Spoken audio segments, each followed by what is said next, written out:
Oxford University Lightweight Women's Boat Club. Single sculler from that club is on the Berkshire stations.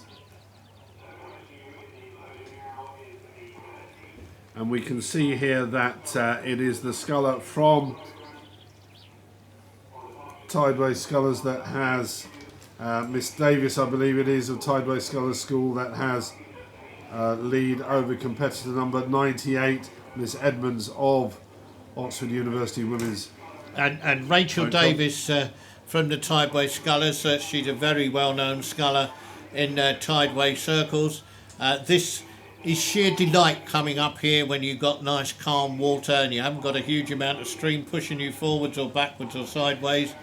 And it's just lovely to come up here onto this beautiful course, steering beautifully. Rachel Davis there, already with a lead of about a length.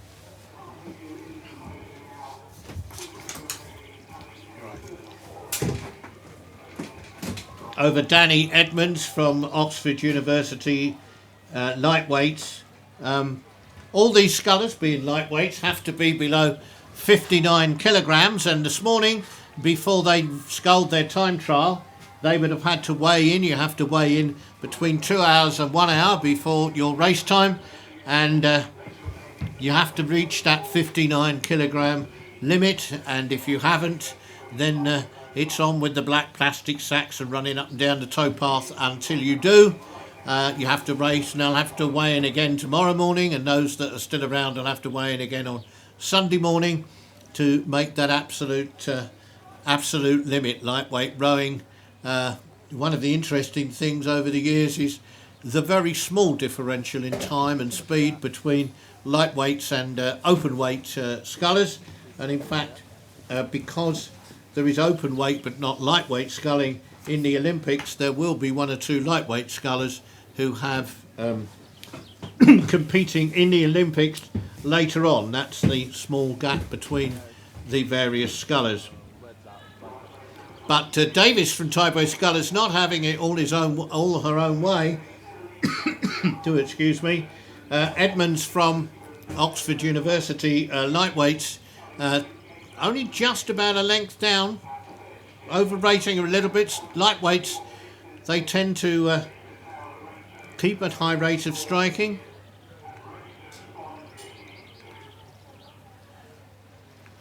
I'm just picking up the rates there, and Danny Edmonds is at 34, and over on this side Rachel Davis is only sculling at 32s, so one might suppose Rachel's got a little bit more kept in the tank than Danny has at the moment.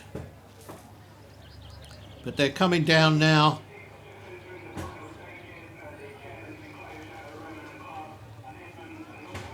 Approaching the halfway point where we are, just here, passing the general enclosure where all the competitors are and the boating area and all the technology and other equipment that's needed to make a major event like this happen.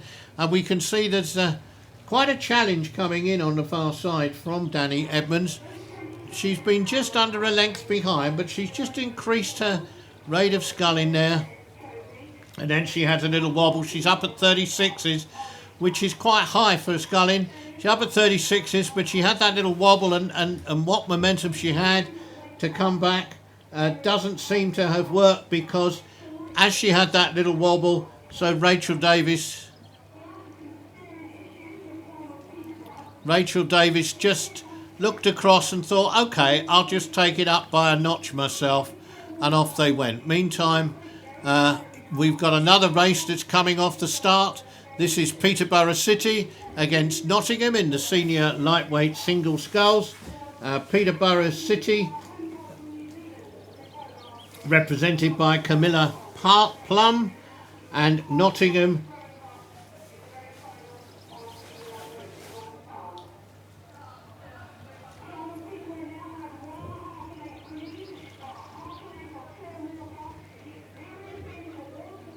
by Elise Stalin, and they're just coming away from the start now. At the moment I can't actually split them from looking at the camera angle. I think perhaps if anything,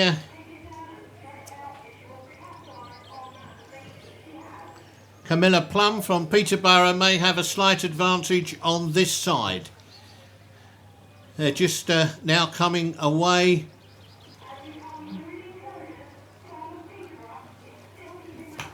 Away from the start at Temple Island, and they're just now moving up the meadow. But it's a close one at the moment between these two young ladies. Oh.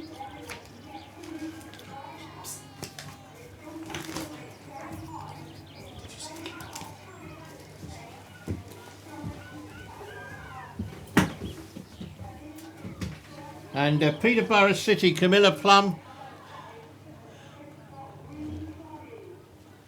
continuing at the moment to lead Ellie Stalin from Nottingham. They're moving down now, just past halfway, and the distance between these scullers is about a length.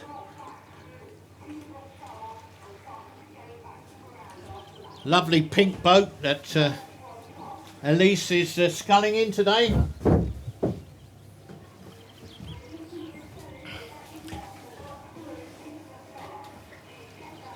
But I think this is the point in the race at which, if Elise is going to do anything, in fact she is now up and asking the questions. So we're in perhaps here for a good finish between Camilla Plum from Peterborough City on this side and Elise Stalin from Nottingham Boat Club on the far side.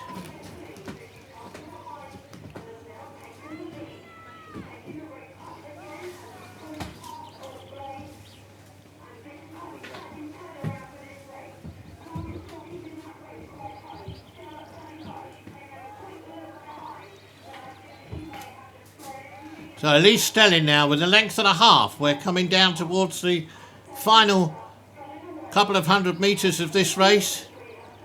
Just now approaching the Upper Thames boathouse and reaching the chairman's enclosure towards the finish of this race.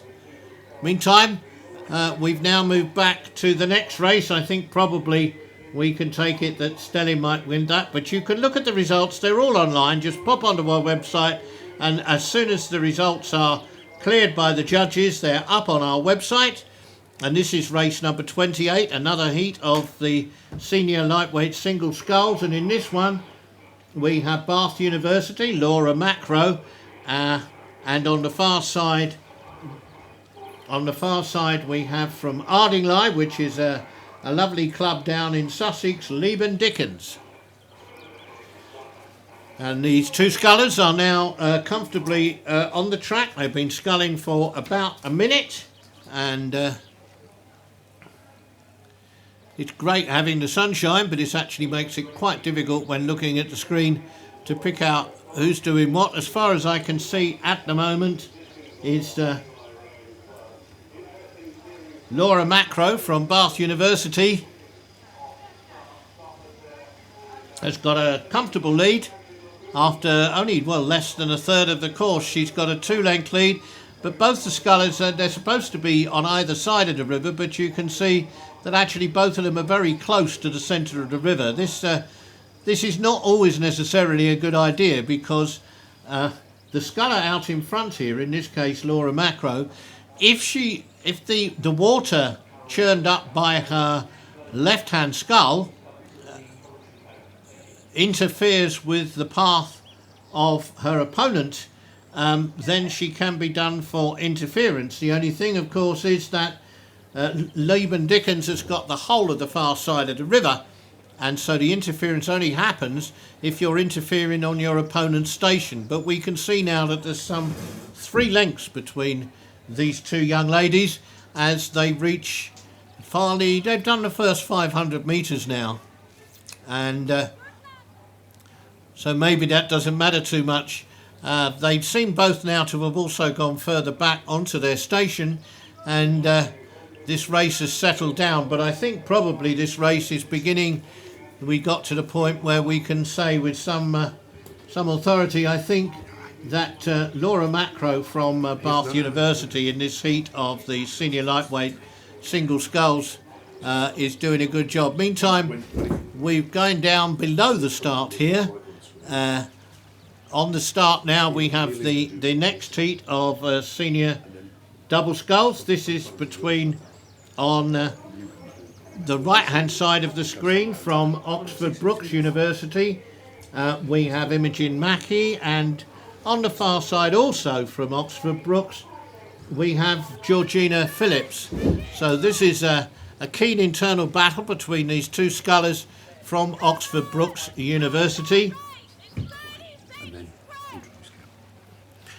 They're coming together very closely, some very poor steering, and I'm very pleased that actually I've been joined. Martin Humphreys has gone for a well-needed break, and I wouldn't be surprised to lubricate his throat as well. And I'm very pleased to be joined by Carol Wallace. Carol, I understand you've been out there. What's conditions like? Oh, look at this. Goodness me, look at that, Stan. That is just, Stan has just been trying to introduce me, but boy, look at this steering. What on earth are they doing? And the umpire's getting busy there. The umpire seems at the moment to be warning Mackie, Imogen Mackie, to get back onto her stage.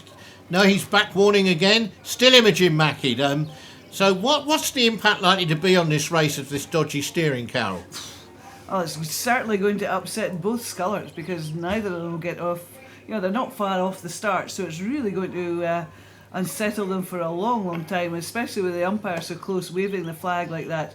And, you know, these booms are very scary when you get that close to them. Now, These are senior lightweight scullers. Do you think it's, I mean, certainly when I was umpiring, I worked on the basis that if they're at senior level and they're not steering well, it's deliberate. Do you think that's a fair assumption? I don't know. I can't see. As you say, at that sort of level, you'd expect them to be able to steer straight.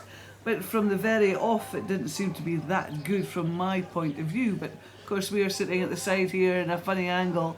You just don't know what happens. And there are funny things that happen at the bottom of the island that just bounce you around a bit. Well, the umpire seems to have got some sort of semblance of order. The technical term in the umpiring community when you get a race like that is it's a bag of knitting. Well, he seems to have actually unravelled the knitting, but I noticed that again, Imogen Mackie is now, again, from this angle, looks like she's in front of Georgina Phillips again.